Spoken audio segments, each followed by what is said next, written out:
everybody. We're here to discuss the you ruined it. You ruined that crinkling bag. Oh, sorry. Okay. Ruined. Yeah. Okay. We're here, folks. We're here to discuss the highly controversial film, the film everyone's talking about. Everyone and their mother has an opinion. Yeah. Facebook comments are being posted. Instagram posts are being posted. It's the controversy of the century, folks. We're here. It's Retard Justice. We made it. I'm here with the cast and crew. Mine is Hunter. He's still crying in the shower post-rape. We are here as the aggressor. Rape is hard on the people who do it. Right. So, okay, let's explain what this is, I suppose. This is going to be a Q&A. Sonia here has come up with a few questions about, I don't know what they're about, actually. I'm not even sure what they are, but we have questions about the film. We're going to discuss our thoughts about it, things that happened behind the scenes, and things that didn't make the film, things that didn't make the cut, things that couldn't get filmed, and we'll have some fun. So let's get into it, folks. Woohoo! How was that? Okay, I'll do now one. You do one, yeah. I'll do one like we just started, right? Okay, hang on. I'm gonna use both. I have absolutely no trust in what's gonna happen to this video, but I still want to do it. Okay. Do your intro. Do it. Yeah. Okay. Hi, everybody. Today, we are here to discuss the cultural phenomenon that is retard justice. Yeah. It came out 4 days ago. Yeah. Already at 500 views. Montreal is on fire. Montreal does not understand what's going on. Why are we filming? What's the schizophrenic up to? Why is a Nazi playing a Jew? Why are all the Nazis in the city? Why are all the Nazis in the city Jewish all of a sudden? Nobody knows what's going on. So I think we are here today to make it more accessible to the literal-minded. So condescending. Literal-minded, yeah. So those who are unable to access the figurative realm. Yeah. If you can't see past the yelling and the free booty on the corners, and if you can't see past, what's actually going on in the movie, we are here to explain jokes and explain art and apologize for your brain.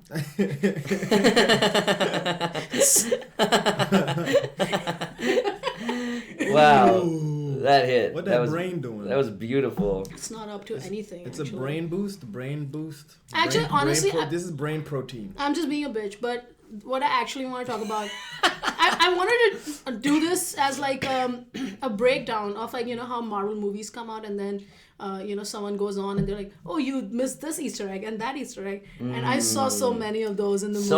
So many Easter eggs. So many.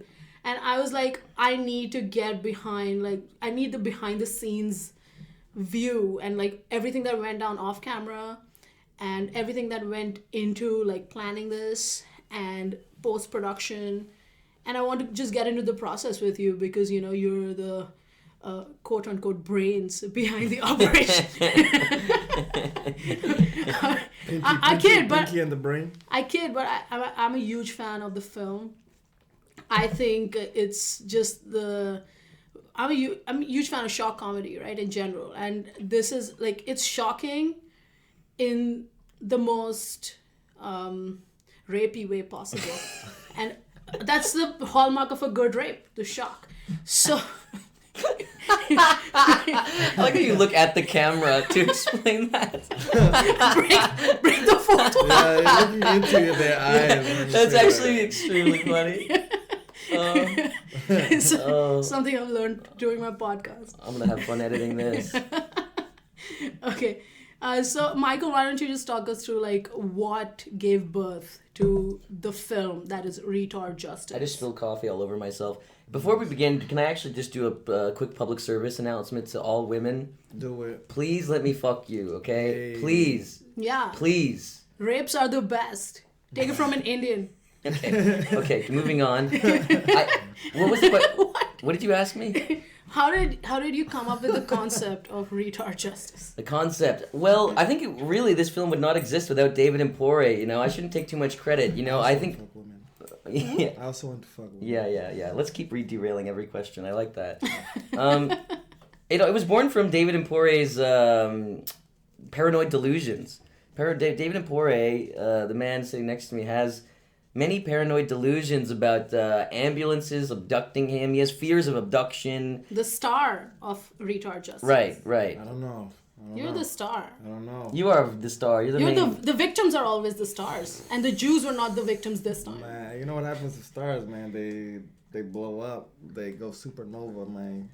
So let's just say that I'm the shit of the movie. I'm the poo-poo of the movie. Okay. I think that I would reserve that right for myself as an idiot. The right to call me poo-poo? It's a cultural appropriation. Yeah, it's cultural appropriation, man. It's Well, not how cool. come Indians are the only ones who can be poo-poo? I want to be poo-poo. Because you're blacks. Yeah, right. Aren't the blacks the poo? Not usually. Let's talk about the damn movie for Christ's sake. It's just gonna be a lot of chops. Clap! That's so funny.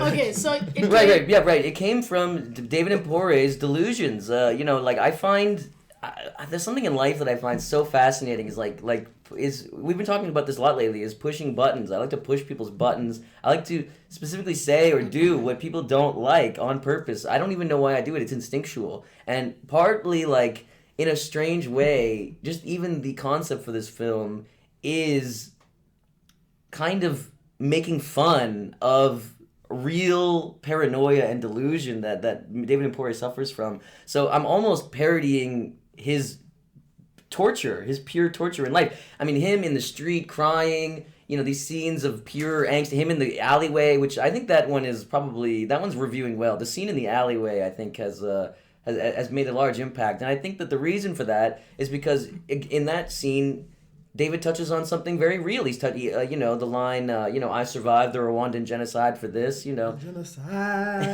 nigga. Right. Thank you.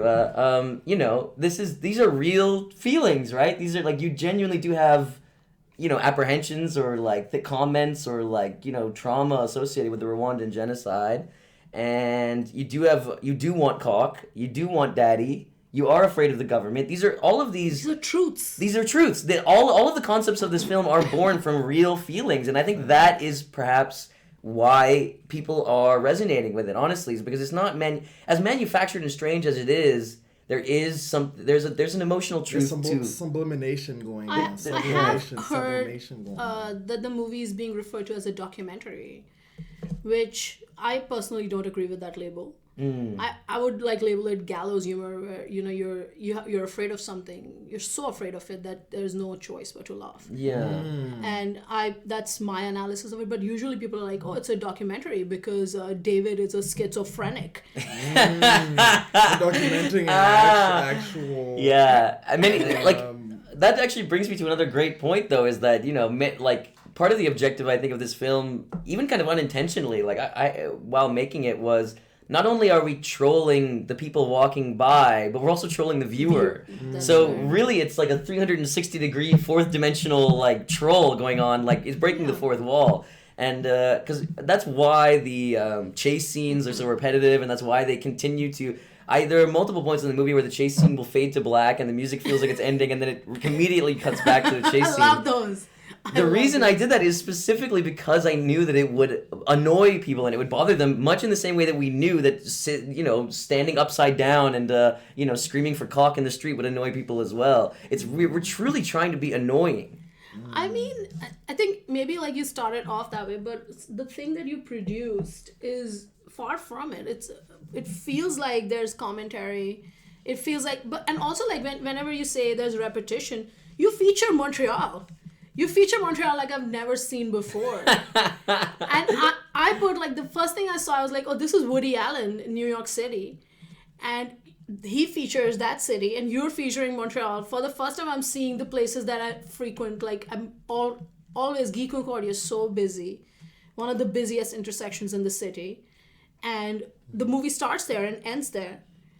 And in the beginning, there is a cry for AIDS that we needed. And in the end, that wish is fulfilled.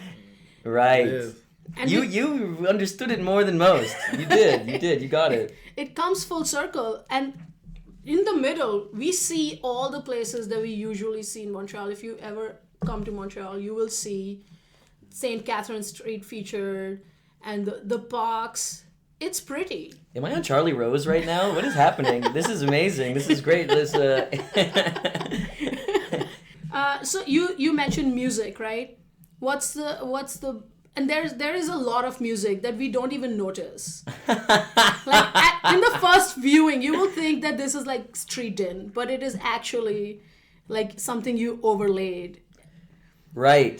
The musical choices. Great question. That's fantastic. That's a fantastic question. So there actually is a story behind this, funny enough. Myself and David and Pore like to play video games together.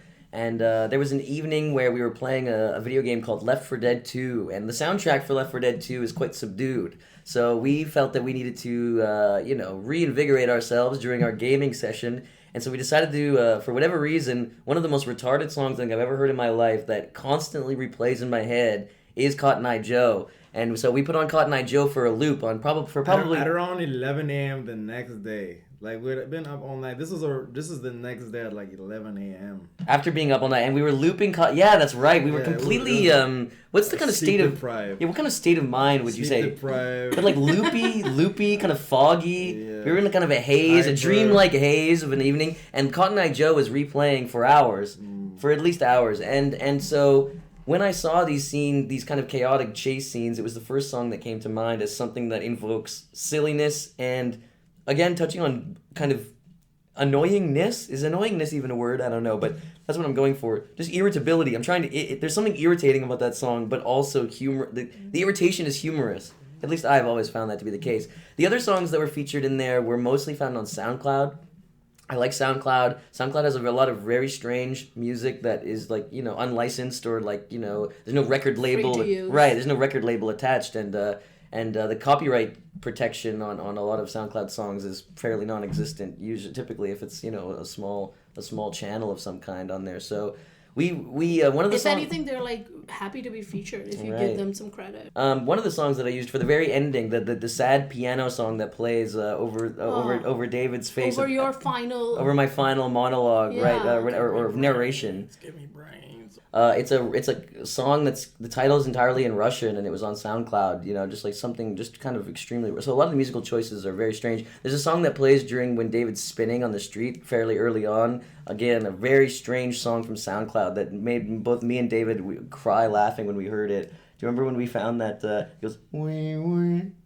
Oh yeah. Wee, Oh yeah. wee, wee. That's how the song goes. And I mean, upon hearing that song, we both burst into laughter. So we knew that you just know when you hear the song. Sometimes you just Yeah. know. And it's interesting that the music kind of inspired even like the choices of what were done on the street. Speaking of like David spinning at like the intersection and yelling for, give me some of your favorites. What of the things you said? Give me the cock. Give me the cock. Yeah. Give me the cock. There's an interesting connection Give me here. the cock. There's a very interesting connection here we noticed, which is the sound of a rooster That's right. and cock. He's saying cock like a rooster would say cock. Good morning to you too. It's a very good morning. Another subtle musical choice I just remembered was the soundtrack to Eraserhead, which is heavily featured. A lot of the ambient kind of sound that you'll notice in there is taken from the Eraserhead soundtrack. Oh, nice. Yes. I'm a big fan of David Lynch, and I love that movie. All right. Yeah, that's like, yeah, this is good behind the scenes for this. When you were screaming for on the street or Yes. whatever. Yeah, I forgot to say my favorite line too. My favorite Yeah. line, there's one part in that right after the spinning sequence where David is crouched and then fully erects his entire body and goes, "Daddy!" Daddy. I'm screaming out to God in that scene. I'm screaming out to God and asking. And you're from like a front fold, from like a forward fold to like fully Daddy! Like That's calling out to God. I really like that asking one. where he is. Why is he not intervening into the search for? I just remembered something. Sex. Hang on, For God, for sex, drugs. I need drugs. I need sex. I need need someone to AIDS. love my AIDS. retarded black faggot ass. That's a great one Great too. line.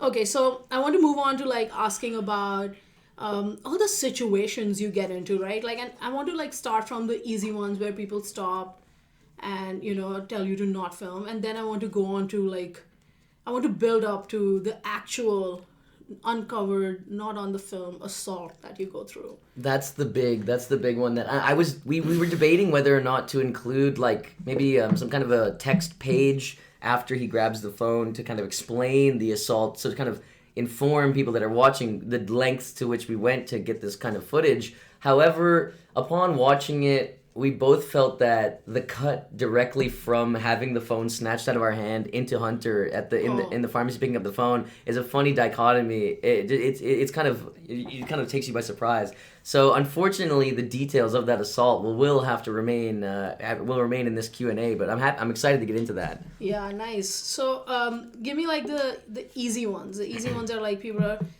I found that so odd that someone stopped to help. They only talk to Michael. They never talk to David. Right. They never address David. I'm beyond being addressed. I'm like, this man's mind is lost in the ethers. Like, let's talk to this functional human being. And they're just trying to, and they automatically assume you don't know each other. They automatically assume that you're like a Nazi or something. And or like you hate They do. That's a good way to phrase it, because they do. They immediately assume I'm like I don't know what they think I'm doing with this footage. Like I'm like making millions of dollars on TikTok, like exploiting the black homeless population of Montreal. Like they prescribed like this insidious motive to me that is very funny. And they never even once. They're so kind. These people are so kind. They care so much, but they never address David. Even once, they assume he's a victim immediately. Some people do. Some people address him as like, "Do you know him? Do you know him?" Sometimes people would address him and ask him if he knows me, but he would specifically not respond to, which is a fantastic move. I love that. I love that character. No, yeah, don't break it. I love that choice, and that I absolutely love that choice, because that. When he doesn't reply to their questions, then they really start to get worried and scared. That's when I think the intensity really starts to increase. Is once David is unresponsive, they have to reason with someone. There's only two of us, and one of them isn't responding, and I'm responding. So it's really funny.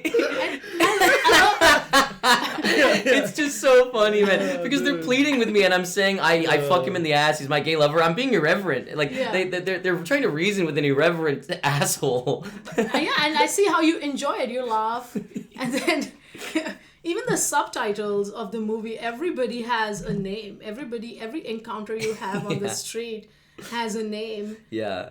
And the one scene that stood out to me was that girl who was walking by in the blue skirt. Mm-hmm. And she stops, and every sentence she says, you give her a different name. Yeah. you call her inquisitive girl, and then authoritarian girl. Yeah. And dumb girl. Sassy slut. That's right. That was a good one. Religious girl. Philosophical girl. Don't do that. Be kind. Yeah. Altruistic. That was altruistic girl. That was one of my favorites. Every character in the film, whether they were willing participants or not, we did try to give them a name, and with her specifically, the girl that we decided to give multiple names to, we did that because we just couldn't decide on a name for her, because she's such a complex character. She kind of, I don't know why. With some people, it came kind of immediately. You just look at them and just make fun of their physical appearance, or maybe like the nature of their kind of ego, or whatever it is that they're doing. But with her, I found that she was kind of complex because she was caring in a way. Like she really cares a lot. And actually, she was the one where I noticed that they are not looking at David. Right. She did not acknowledge. That's true. That David exists. Yeah. She did not. She That's right. did And- not engage with you whatsoever, but she engaged with Michael quite a bit. Yeah, right. So there is something going on there, and it's hard to pin her down as like it's hard to bring her down to one adjective, or you know. I think you just want to fuck her or something. I really don't. I think I you're. would have fucked her. I mean, Yeah. Yeah, I would've. I'm not even that attracted to her. That's not That's not the problem. The problem is that she's kind of misguided and like Caring. overly empathetic, and so Yeah. it's hard to like find a word that perfectly describes like the kind of energy she was putting out, because some people would come and they would lecture and bitch to us, which Yeah. that wasn't what she was doing. She That was miserable fat bitch, that character. of course So, a fan favorite. something Fan I can favorite. relate to. Damn, dude. Hilarious. Yeah, the fat miserable You're a bitch legend. was she was probably honestly my favorite one of my favorite interactions that we got, because of her, what is it? What do you call it? Sanctimoniousness. Like Yes. she was on her high horse. It's weird and it's wrong, she says. Like that's That's a favorite That's line. profound. It's weird, it's wrong. We use that a lot. it's No. weird Yeah. and it's wrong. Man, that really makes me laugh. My favorite was, it's Pride Week, baby. It's Pride Month, baby. And she's like, it's not Pride, actually. It's not Pride, actually. It's not Pride Month, actually. Trolled, man. That was Totally so trolled. And then you get assaulted immediately. Right, and so part of the reason that I gave her the name Fat Miserable Bitch in the movie is because she somewhat indirectly led to our assault, actually, because she distracted us enough for this man to grab the phone out of my hand. The man who assaults us is standing right off camera during that entire interaction with her. Yeah. So So Hamas recruit. the Hamas recruit. Yeah. So had she not have intervened like that, I think that I would have been a little bit more aware of where he was and what he was doing, and when he was kind of coming to reach out and grab the phone out of my hand. But I was so interested in her, and she was making me so kind of frustrated and angry, and I knew it was great footage, that I completely got consumed into her, and then didn't realize that right to my left there was an angry Arab ready to assault us. Yeah, what was his problem? Let's get into that, right? His Like, problem was that he was in the background and he was filmed. You can see when we're filming, he walks up, he's walking in the background, and then he just stands completely still. Yeah. We're both quite big fans of his entrance. The way he enters the scene is almost like a play. I'm filming David like this, and then he just kind of walks right into the background and then just stands there menacingly. And then A because he's villain. kind of trying to analyze what's going on, and once he realizes that I'm filming and that he's in the background, he then, over the course of quite a while, I cut out a lot of him jibber jabbering with me, where for about, I don't know how long, maybe about 5 minutes, maybe about 5 to 10 minutes, he was standing off camera talking to me, making comments, and then he started off kind of nice. He started off like a little bit more gentle, and then with every request, he was getting more and more direct and more forceful and more I don't know, aggressive, until eventually he threatened us. He said, do you think I care about what's legal? I know. Wow. And then it was I love that. To be fair, I do feel like I'm a fucking retard. At that point, we should have just ejected. Like Yes. that's obvious. That's an obvious point to just But you eject. couldn't leave that footage alone, could you? That's on you. That's, oh god. It's honestly, it's a little bit on us for that one, man. I can't believe that I don't know what's wrong with me. For some reason, I just couldn't conceive of him truly actually attacking us. I didn't think that he was going to do that. I was trying not to look at his face. I was trying to ignore him. Maybe if I looked into his eyes and saw his intent, his real rage and intent, I would have been more terrified. So what happened after he took the phone? He took the phone and then started kind of running away. He ran? He kind of ran away for a little bit. But sort of, I don't remember exactly. The adrenaline was high. The adrenaline was flowing. I'm then kind of, me and David are kind of, I don't know what the term I think is, bowing up on him. You know, it's kind of we're kind of walking towards him as he's sort of slowly walking backwards with both of David's got his like chest kind of puffed out. We're both kind of, you know, kind of squaring up on him. As big as a 14-year-old can get. Right. You try to get big. Right. Yeah. And so, So you went there. So You he found was him. then You so we were ran like down. we were repeating over and over again, give us the phone, just give us the phone back, just give us the phone back, just give us the phone back, just give us the phone back, just give us the phone. And he's sort of like no, he pulls it out of his pocket and he says he's going to delete the footage, right in front of us, and then he'll give us the phone back. What a cunt. So he's gonna go and delete the footage and then give us the phone back. How will he go in? It's locked. So here's what so this is exactly right. So he pulls it out and he unlocks it, and then David goes, but it's locked. But it's locked. How are you gonna do that? How are you gonna do it? It's locked. And then he goes, no, it's not. It's not locked. He says it's not locked. We could see the screen. It was locked, but for some reason he told us that it wasn't locked. Okay. Regardless, it was in this moment where he's standing there with it in his hand. The screen is locked. My instincts kicked in. I had a feeling that there was no reasoning with this man. He was acting Yes. he was acting strange. So I jumped for the phone. I jumped for it and I grabbed and I Nice. tried to grab it out of his hand. His grip was strong. So I grabbed the phone out of his hand. He kind of starts he then puts me into a headlock. That's what he does. What? Yeah, he puts me into a headlock. Wow. He has me in a headlock kind of but from the back.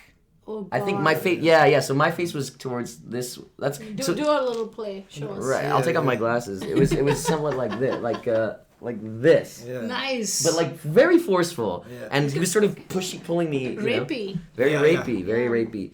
Yeah. And so, it was at that point that David, my hero here, jumped to my rescue, and would you want to take it over from here? Because at this point, my face is buried in his breasts. I didn't really see what was Nice. happening. Right, so I see this man having Mr. Usselman here in a headlock, and I tell myself that I have to do something, and I just grab his arm. I grab his arm and pull it over, and then I just kind of push him up against the wall, and then at that point he then pushes off the wall. But there was one detail actually we should bring up before at that this. point you take the Right, so I'm still so that's happening. So he's then pushing him up against the wall. As David is kind of pushing him against the wall, he still has the phone in his hand gripped because he doesn't want to let go of it because he knows that's what we're there for. So he I'm surprised he didn't put it back in his pocket. Yeah. But lucky me that he didn't, because the whole thing that started this altercation is me reaching for it. So as he has me in the headlock, I'm still fumbling with his hands for it, and David's kind of distraction of pushing him against the wall gave me the opportunity to pry the phone out of his fingers, and it was not easy, man. His grip was strong. I pried, and then my hand slipped, and I let go, and then his hand broke. Then I got to grab it again a second time, and that time I was able to just pry it like a fucking. It was not easy. Pry it out of his hand, and then as soon as I had the phone in my hand, and I escaped the headlock because of the David's distraction. I immediately sprinted in the opposite direction and ran inside the Concordia University and hid by the security guards. Wow. And it shows what kind of a friend I am, because as I'm as I'm running away with the phone, David, take it over. Right. So he then pushes me, and I think he did the right thing because You protected the footage. We didn't need the footage. We needed this phone. So I think he did the right thing. I'm not holding it against him for that. And I really like that he thought of trying to grab the phone, because who knows what he would have done with the phone.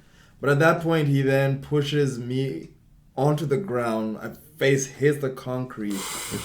He's about to ground and pound.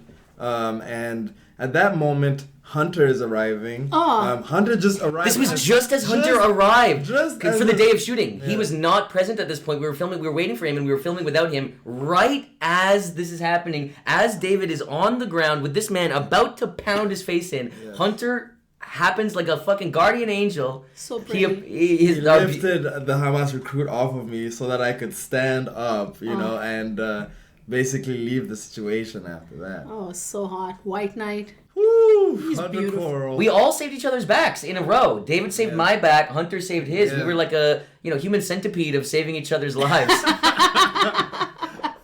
Another one of those poopy references. But these Hamas people, wow. Props to them. Props. Hamas props. His reaction. He was one against three, and then he was still. We were still that struggling. motherfucker was strong. When you grow up in an open air prison, right? Like, Yeah. Changes you. It changes you. and I liked how the movie was from the Jewish perspective so much. Like all the heroes of the movie were Jews. So I was a Jew. Hunter was a Jew. Is this a political message? Are we supporting Israel? Team Israel. Team Israel? Till the end, right? Am I right? That's up for interpretation. Which brings me to my part in the movie where Oh my God. I am the Jewish agent of control, and I get on a call with Hunter. You are a member of the Jewish Agency of Control, Yeah. one of many. One of many. Just one of the Jews. More than, this is like more than 6 million now. And then I call Hunter and I say like the lines you wrote for me. You said that there's people being complacent, we need to get rid of them. And then I order the rape. I ordered. I never thought about it that way, but that is what you do. I order the rape by like sending the ambulances. That's what we call it now. In Canada, in India, we're like on your face. We're just rape, get married rape.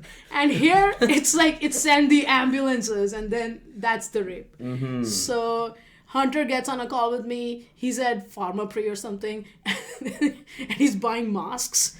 Classic Jews, right? and then he gets, and he like complies. He's like, okay, all right, I'm on the case. And then there's like, then he goes and finds David, and then you feature in Montreal. That's beautiful. And then you run everywhere. And then it brings us back to Guy Concordia, to my favorite scene in the movie, the rape that I ordered.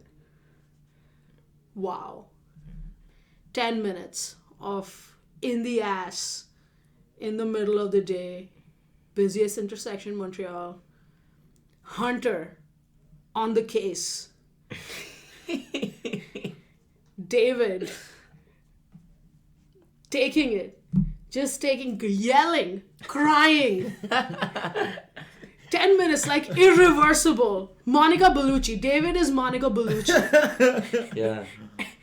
And it's just, and Hunter is yelling, which is a callback to the beginning of the movie where David is saying, give me AIDS in the butthole. And Hunter's like, I heard you wanted it. That's I'll correct. give it to you, which is my favorite line in the movie. Wow. What birthed this That was a particular scene? We had filmed almost all of this in one day. Most of the film is actually in the order that we filmed it in, other than a few scenes where we had to do it for time related reasons in different locations. But I would say about 90% or 85% of this movie was all filmed in the sequence that you're seeing it in, over the course of one day, over the course of a long shoot.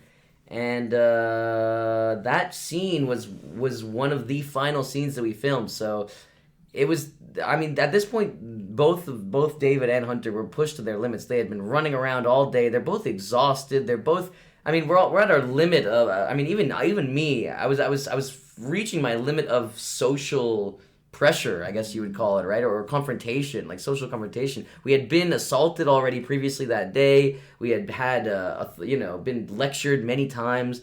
And so it was really a beautiful grand finale that where we were really we were running on empty. All of us were running on empty. You could even see how the way Hunter's raping, he's exhausted. You can see that his heart is not in the rape.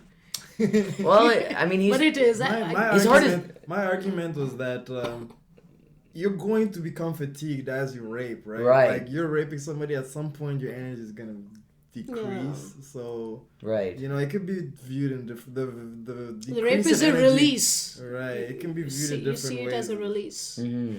And you can also see David's pants, covered in the garbage juices of the alley of garbage. Of the actual garbage bin the blue bin that he recedes into to hide. There was garbage. There was garbage in that. Garbage inside. And and so you can see as the film progresses, David gets dirtier and dirtier. When it tips, all of this like juice kind of just pours onto it's garbage juice. It's garbage, yeah.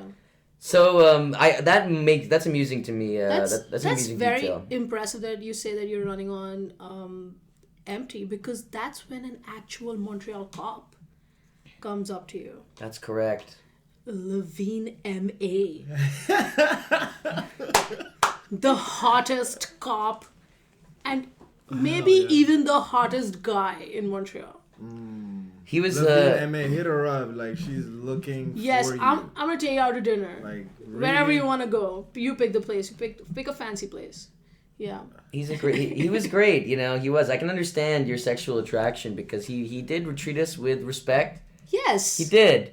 You know, I do find it funny though that he commented on like, you know, his disagreement with the content, but that there's nothing he could do about it. I felt like we got this a lot from different authority figures. They're like, this is kind of strange, don't you think? And it's like, I didn't realize being strange was against the law, right? Like, why am I being interrogated about being strange, right? But we got that a lot. But I mean, I can't blame him for that. What can I say? He was surprised. But he could have like taken his gun and shot the black man. He could have. But he didn't because whites were there. White knights were there to protect him. That would have been good footage, though. I would have liked that. That would have gone viral. That would have at least gone viral. You'd be the next George Floyd, man.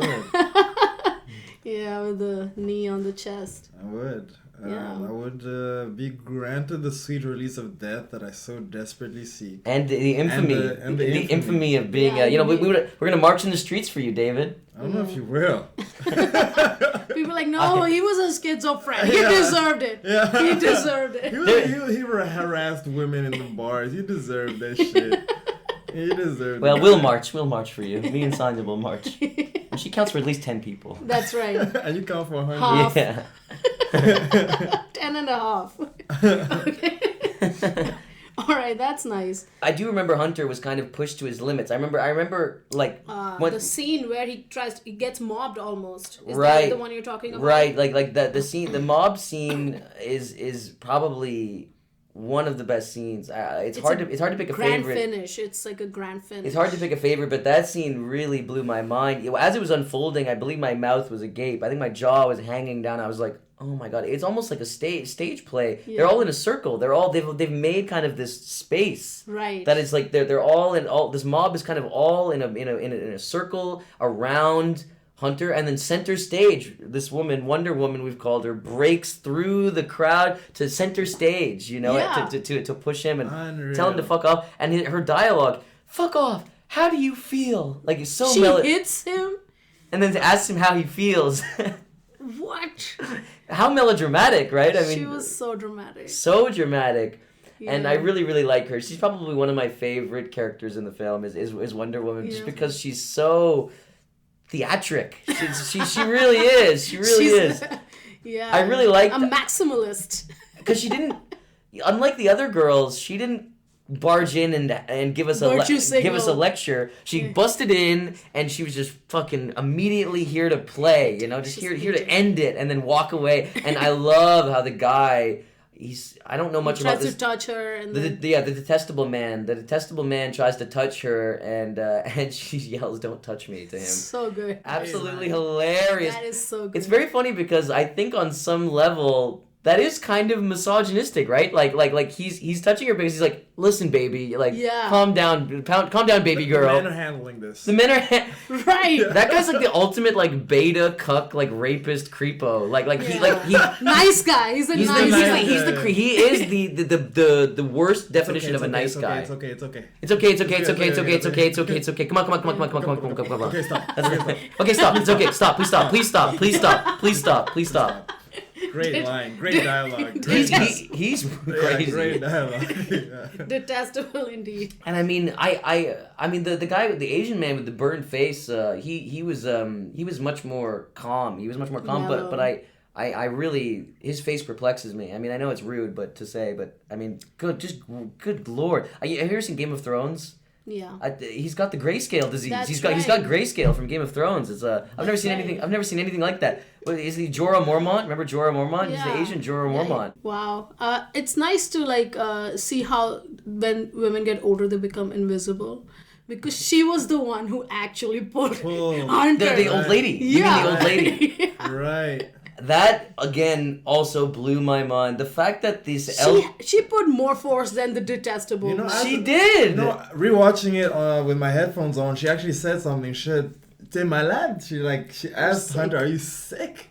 Oh, I didn't catch we didn't catch that in the editing But room. she Otherwise, actually did yeah, I have would have. some dialogue I would have in the subtitled scene. that if I had noticed it. I didn't even notice that. It isn't as loud as like the other. It's okay guy.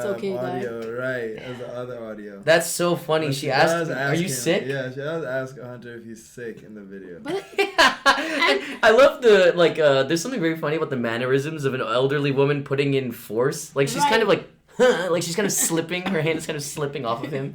There's something very funny about that. She can't quite use her full body to like rip him off, but she can at least use like her she did more than most, I did a think. Like, lot. she She was the did. one who was like the most She pulls forced. him off with such force that her Tylenol or whatever the fuck that is flies That's right. flies out of her bag. She was the one who was malad.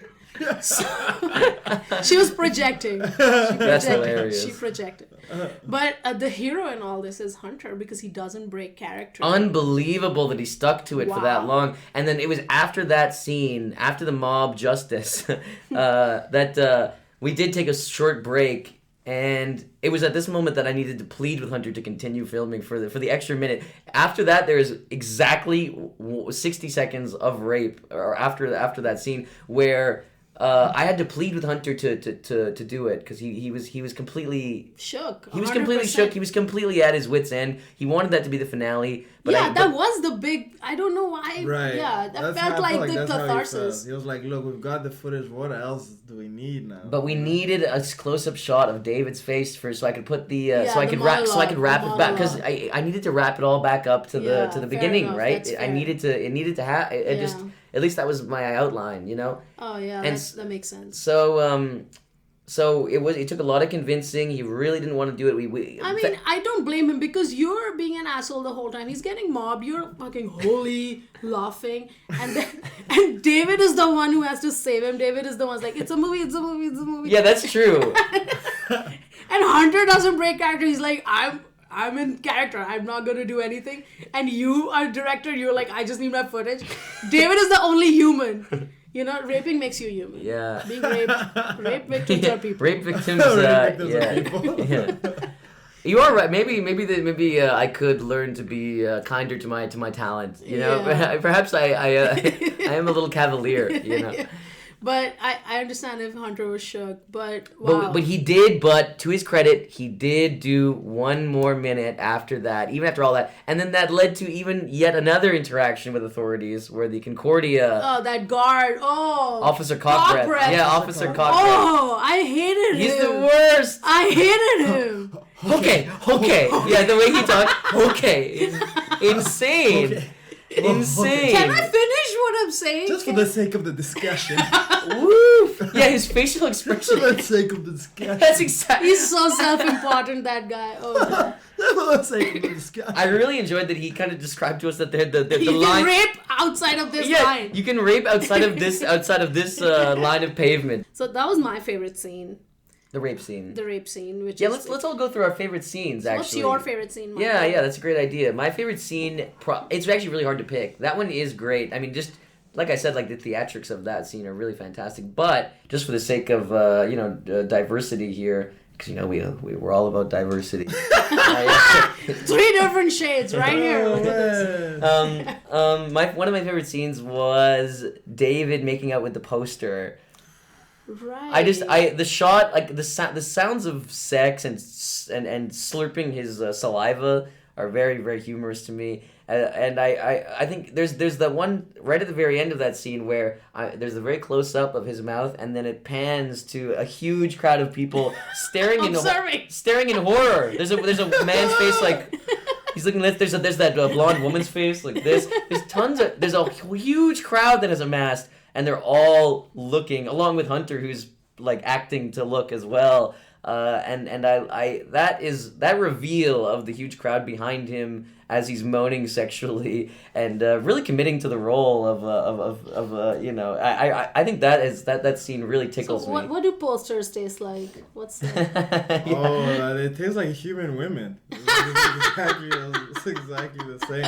I was deeply aroused by that scene. I was about to start humping the wall. the cardboard. That would have been good too. That would have been good. But the licking, the sounds of the licking are good. It was just the angle. Her face was too low, so I couldn't exactly get a good angle for my pelvis. We had lots of humping in the movie already. I think some slurping was necessary. You know, Nice. I think they made the right choice. Some variations. Yeah. One of my greatest regrets is that we didn't incorporate any strangulation into the film. I would have enjoyed an extended strangulation scene at some point. Well, Retard Justice 2.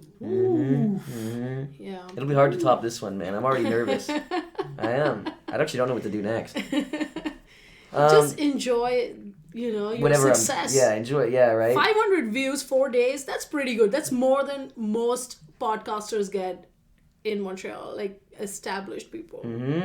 I was speaking to an established comedian just last evening, and we were discussing the racial dynamics of how the street goers kind of perceive David to be this like disenfranchised black victim and the evil white man persecuting him. I love that dynamic. But anyway, David, you should talk about your favorite scene, and I feel like I already know what it is. What is it? I think it's the alleyway scene, right? I do love that scene. That is a good scene, although. Oh, okay. I don't know which one is my favorite. It's so hard to choose between, like, the rape scene itself because Hunter's humping my butt for like 10 minutes, and I love that. Oh God, I've never wanted to be a homeless black man more in my life. Honestly, I mean, God, Just checking. like, how could I not say that I love that? I mean, that's first. And second, between the Buy Myself Flowers, the Miley Cyrus song, that is a fantastic scene. And then like two middle-aged people They like who are dance. completely drunk just start singing this Miley Cyrus song. I can buy myself flowers, draw my name in the sand. That's a good choice. Such a happy scene. That was a human moment.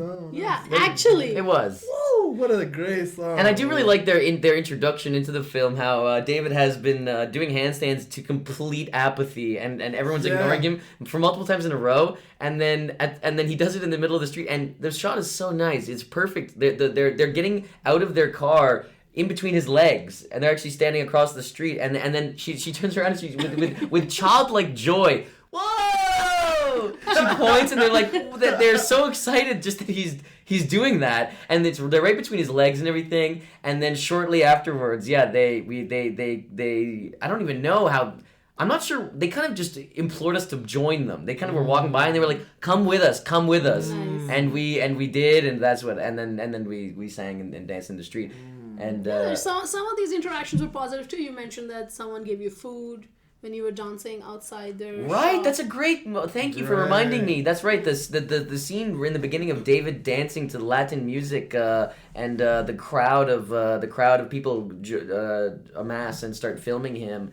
The man who chants 1, 2, 3, let's go. That man was the owner of that restaurant. Oh, nice. And said, "You guys eat for free. You guys eat for free." Wow. And you know what? That was actually on the first day. So that was filmed on a separate day than a lot of the other films things in there. But that interaction is what really made is part of what really made me feel like, okay, this is something. Like just David acting like something in the street. This it attracts completely unknown scenarios, like just things that you could not predict. I could never predict that we would be handed free food just for dancing like an idiot in the street. Right. Weird, unpredictable things happen just when we start filming that, and that's when I knew if we just keep doing this, more things are going to happen. And they did. And they did.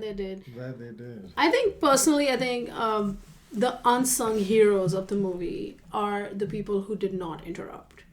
They went by their day. They ignored. They did not participate. They did not stop you. I really want to shout out the people who are busy, right? You have lives. Congratulations. Yeah, well done. Yeah. You're the MVPs. Yeah. Everyone who ignored us. Yeah. Wow. Yeah. Thank you. Because without them, there's no movie, right? Without them, without the people who just wanted nothing to do with it, and they just walked on by. Those are the best people. I think those are the characters. You're right about highly that. Underrated, NPCs. highly underrated characters because they they do make some scenes to be even more funny. Because Yeah. I'm literally weeping on the ground. And like they're just walking in procession, just like carrying on their lives. Like nothing to see here, you know. I was like, one of the ones amazing. one of the ones that really made me laugh was while you guys were fighting with with your little lightsabers in the park, and there's like this crowd of like, I think they're an Asian family. And they're quite a large group, and they silently, like, just like slowly kind of like march away from us without reacting in a way that I find very funny. I compared them to pigeons in the editing room. They literally act like a group of pigeons if you rewatch it. They really do. Yeah. They really do. I really like those people. Yeah. Leave a comment on what your favorite scene was in the movie, and give us an analysis, a breakdown of what you liked so much about Retard Justice. And I think that's a wrap. That's everything? That's all our questions? Yeah, unless you want to bring something up. Oh, I wanted to say one more thing. Another scene that I liked is when MC Big Booty Cheeks is in the complex of Eldan, jumping in the trees and shrubbery, and an Indian child nearby, he yells, "Papa Noel, pourquoi t'es fou?" And then I don't know if he laughs, but another kid laughs like like a high-pitched laugh that it just kills me every time. The Desjardins complex. Yeah, I really love that. Another favorite scene of mine is when David's entering the spinning revolving doors, and the instruction was that I told him, go into the revolving door as somebody's going into it, and then try to walk in the opposite direction. Oh, to stop them. the way his stupid, he's like exhausted. He had just done his metro show for like an hour. He was completely exhausted and limp, and the way his like limp body bounces off of the glass. I hear you laugh on the camera. I could have removed that laugh and put in, but we wanted you to be a cruel character. I left that laugh in because every single time I watch that scene, I laugh in the exact same way in unison with my previous self. The couple of scenes that I wanted to mention were like Hunter going up on something like next to a pole, and he's dancing, and someone's like, do a backflip. And Hunter, do a backflip, do a backflip. And Hunter's like, no flip for you unless you give me $1.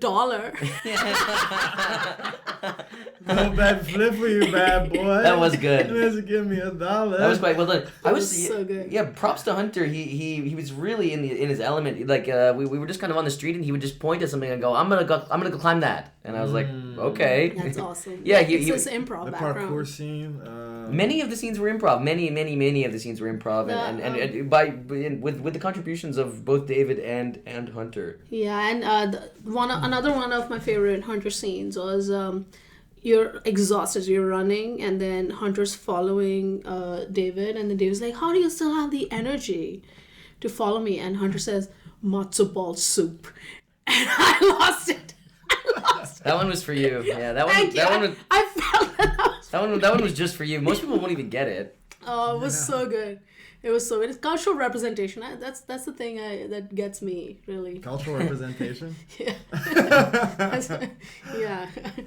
Yeah. That was the thing that like really like captured me. I was like, yeah, that's a nod right here. Mm-hmm. It's the film everyone's been talking about. It's the film. You know, that's it, guys. How do you feel about the reactions? The reaction has been over. It's been. I guess it's exactly what I wanted, I guess. That's what I should say. I think this is exactly what I wanted. There's nothing worse than going unnoticed, right? If I had posted this and it only got a measly few views, I mean, maybe people would think 500 might be measly, but for me, that's a success. I feel it's already achieved success. I don't need any more than this. Anything more is appreciated.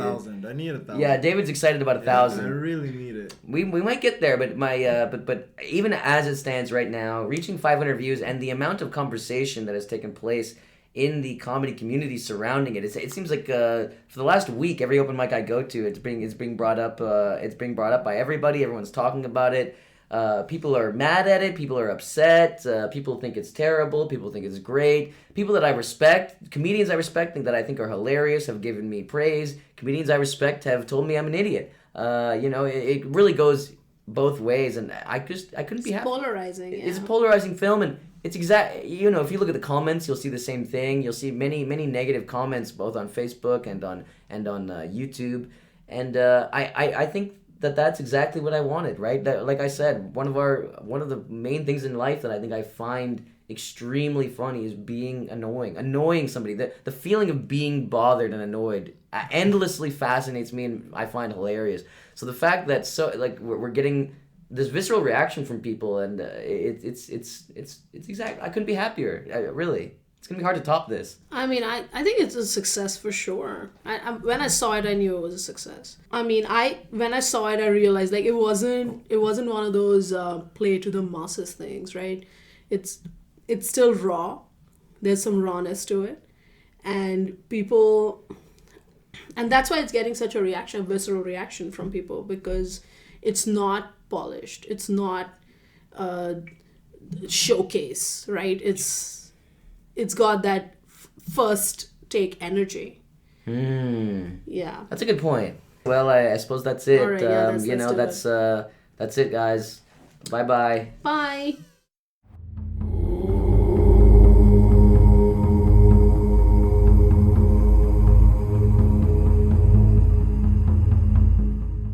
I'm recording now, so just.